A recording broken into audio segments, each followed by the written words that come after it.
Tommy Fury, in a split decision, beat Jake Paul. In spite of the outbursts from Jake Paul's brother. That was incredible. We'll get to that in a second. talkSPORT's very own Adam Catterall is in studio with Simon and myself and Martin this morning. Adam, good morning to you, mate. What did you make of it all? Fun, wasn't it? It was fun. Entertaining, I suppose, for a certain demographic. I think anybody that's watching boxing on a regular basis and knows the levels that they were watching last night can obviously have some perspective on what they were seeing. We're not talking about the elite. We're not talking about potential world champions, in my opinion. But these guys are maximising their earning potential. They're leveraging their social media audiences, aren't they, to make as much money as possible. And last night they made Champions League money on National League standard. That's basically what you saw. Perfect description. I mean, does the outcome, Adam, do you think, tell us more about Fury's ability as a boxer or Paul's? Say that again, sorry? The outcome. Does it tell us more about their respective ability as fighters? My opinion, post-fight, has not changed at all from pre-fight. These are two novice boxing lads that have famous brothers, like I said, that are leveraging the social media audience going into this. I've always said about Tommy Fury, even though he does come from stock, as people would say, that he comes from a fighting family, I think he would struggle to win a British title.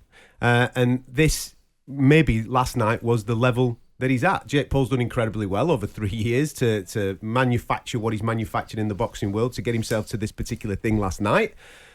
We saw him fall incredibly short. He doesn't have an elite level skill set, but having said that though, neither does Tommy Fury. I thought it was a 50-50 even matchup. I commend both men for the amount of heart and grit and determination that they showed, but like I said, I'm not going to change my opinion on the level of what it is, and I don't think going on from this that either of them are going to. For example, you see on social media people are saying, can they fight Canelo? Can they fight Canelo? There's not a cat in hell's chance that they get to that level, in my opinion, but fair play to him. Who am I to begrudge him making a boatload of cash? Can they fight Canelo? I mean, people are genuinely talking like that. Seriously? Though. Yeah, you go. I mean, obviously these are people that are from maybe not a boxing audience that are following these guys on social media, going, "Oh, such and such a body did this. Now can they go on to fight? This guy's going to be a world champion," and all this type of talk. That's nonsense. That's never going to happen. I mean, what do you think is next for both of these guys, Simon? I mean, so Jake Paul has lost. He didn't get his wish to become a fighter as such and recognised as such afterwards. So it's back to the drawing board for him. And I struggle to think, as Adam says, what Tommy Fury could do next, because obviously live well for the rest of his life on the basis of it, I suspect. But the class and the pedigree isn't there. No, although he's a Fury. It's a remarkable achievement. Somehow Jake Paul's become a kingmaker. You know, he's made people economically successful. We've got the whole boxing world clawing behind him. We've got Mauricio Sullivan awarding belts. You've got Radio Rahim spewing out absolute drivel. And we've got a contest that people are fascinated by. And we sat there at that fight with them. Who? Let me help you. I lost my train of thought. Yeah, Wembley Arena, when we saw Anthony Yard versus Artur Beterbiev. And we walk into the arena and we see the entire auditorium up for these two Herberts. The only thing that drags Tommy Fury into the focus is his name. That's it, because the talent isn't there.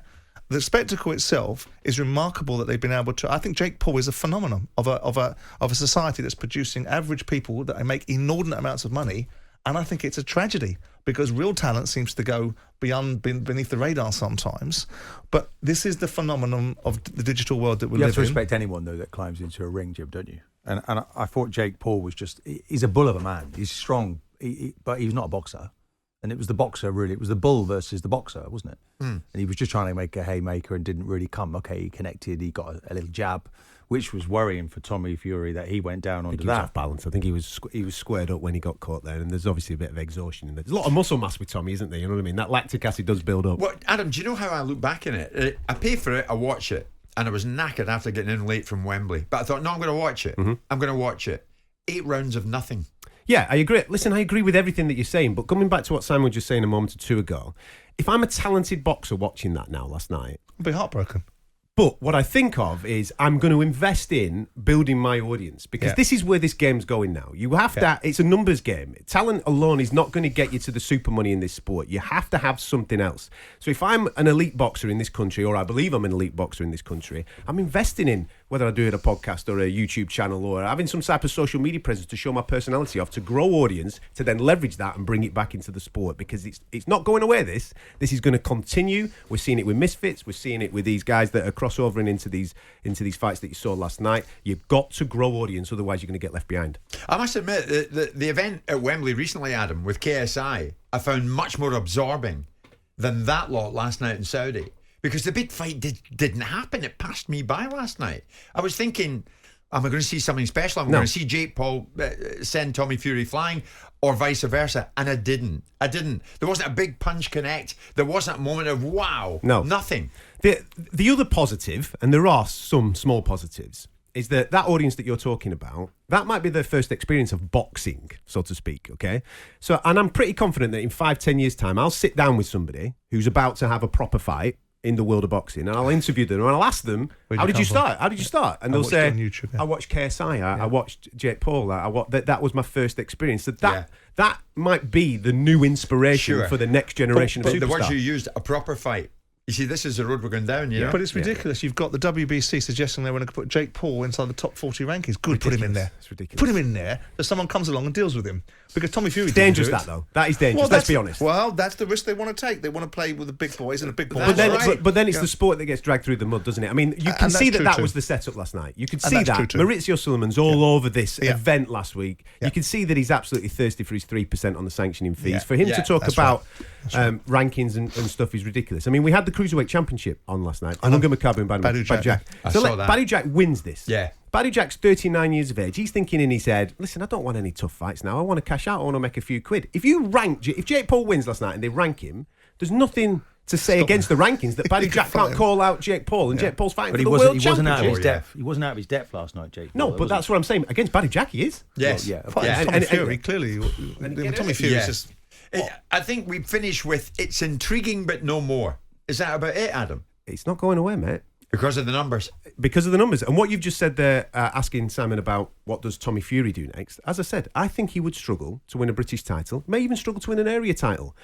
This might be his level. If I'm him, or his advisor, I'm going, I'll have a rematch with Jake Paul. He's going to take a rematch. This is relatively... He's going to get a big bag of money. Yeah, this is relatively easy cash. What And I'll tell you what... About $3 million. Well, I think his best last night was $2 million plus a 35% split of the pay-per-view revenue. So I don't know what the numbers will be, but they'll be big. They'll be big. Dude, listen, he's earned World Championship money last night for National League ability. It's ridiculous what actually went on. I'm sure there's a few boxes turning over today about that. But what he should be doing then, off the back of a Jake Paul, and you back him to win again, call his brother out.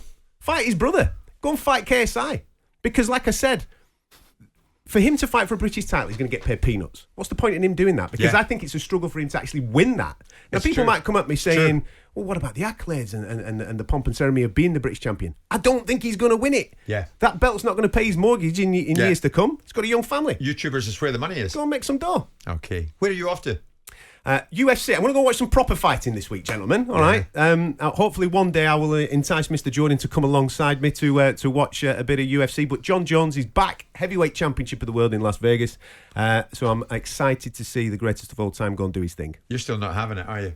I mean, it's brutal. One day I'll get I'm him warming over. up to it. No, you're warming up. I'm warming up to it. That's good to know. 3 Adam, weeks. thank you so much. 3 weeks the UFC's in London. Come.